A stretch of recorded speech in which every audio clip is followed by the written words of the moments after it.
Hey everybody, Adam here with WhipWorks. The time is finally here. I've been thinking about this project for actual years.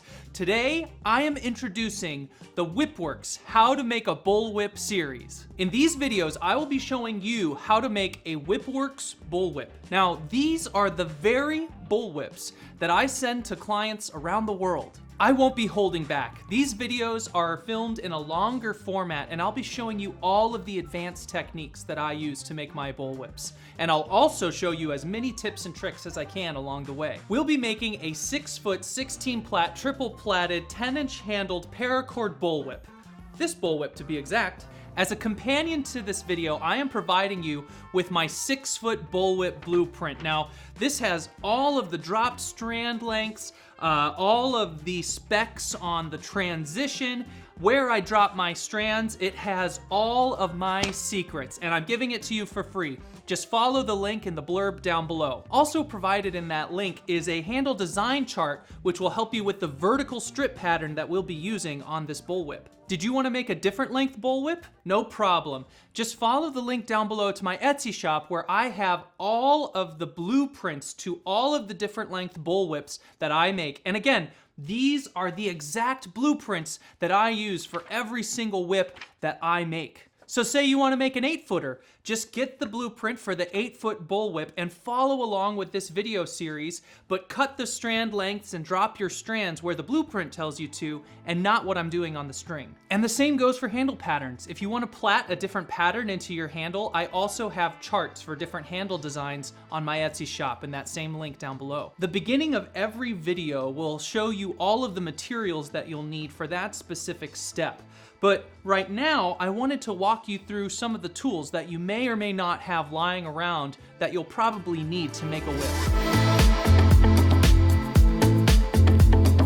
The first tool is probably the most important tool, our vise. Now, this vise I have had since I first started making whips, and I think it's from Harbor Freight, and I hope they still carry this exact vise. It's amazing. You have complete control over how it modulates, and it just clamps on to any desk. Now, be careful, because this thing will rip up your table. I actually have a scrap piece of leather you'll see me using in the videos that I put underneath this so it doesn't rip up my desk.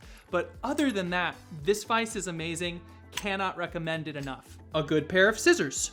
Pretty straightforward. I have these forceps. These are really cool, actually. My grandpa is a retired veterinarian, and these are from his practice in Kansas, in rural Kansas, and I get to use them in whipmaking now, so I think that's really neat. But anyways, these forceps are really helpful just to kind of reach into awkward places and grab paracord, get a really good grip on them, and lace them through in a couple of specific steps. I'll be using this tool. A fid.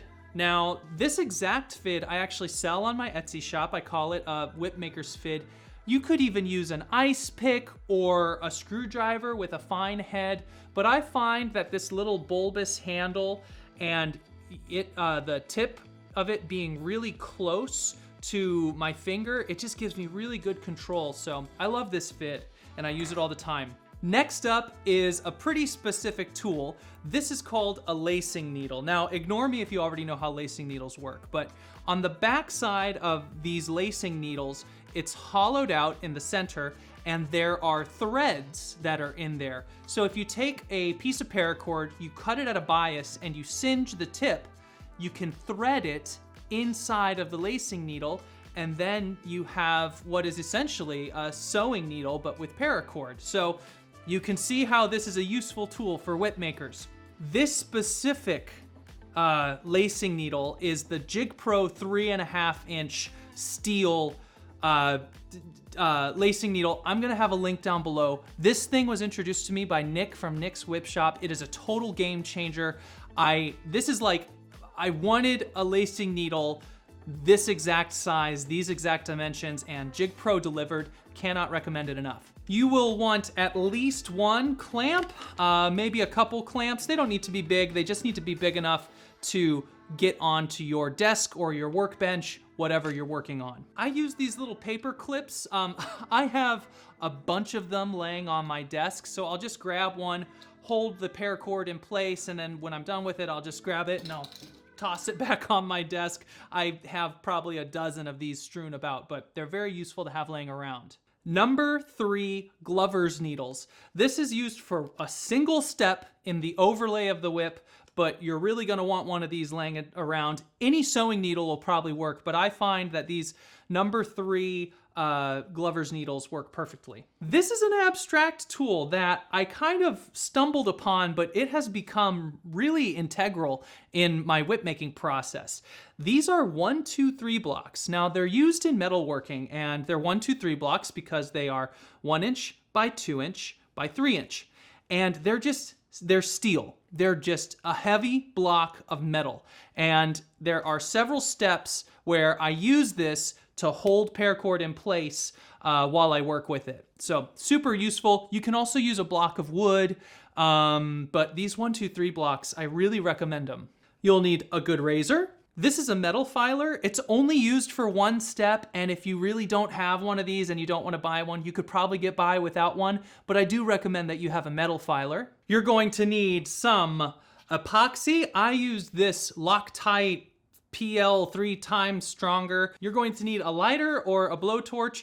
This thing is ridiculous. There's no reason for me to have one that's this overkill, but I love that the flame on this is really consistent and strong, and I can tell where the heat is at any given time, so it allows me to be more precise with my movements, so I do like that nice blowtorch. You'll need an electric or an air compressed stapler. I'm sure one of those handheld staplers that they use in like furniture, upholstery work would also work just fine. And the last tool I have here is a vinyl tape measure. These are super handy. The whips are floppy and they're kind of hard to measure if you're using like a ruler or a regular tape measure because they're stiff, but this can kind of run along the curvature of the whip, so I really recommend a vinyl tape measure. Before we get started, I want to talk to you about this paracord that I use. I get my paracord from a producer named EL Wood Braiding. They're based in the US, and this is their 650 Coreless Paracord. Now, why would I get Coreless Paracord? Well, 3 reasons. The first reason is I don't need to pull the core out of every single strand of paracord that I use in my whips. The second reason, I don't need to throw away pounds and pounds of material that I would be throwing away if I used regular paracord for my bullwhips. And the third reason is the most important reason. This material comes on the spool already laid flat. That way, when I'm plaiting with this material, I don't need to shape it from that kind of traditional tubular shape that it has after you've taken the core out of it. It comes pre-flattened, and I find that it's a lot easier to work with. I do sell this paracord on my Etsy shop if you're interested. Now that we've gathered our tools, I think we can get started with the first step of making our bullwhip, which is the core. I'm really excited to be sharing with you some of the knowledge and techniques that I've learned over the years making bullwhips, and I hope that you enjoy the bullwhip making process as much as I do. I hope that I see you in the next video in this series, and as always, happy cracking.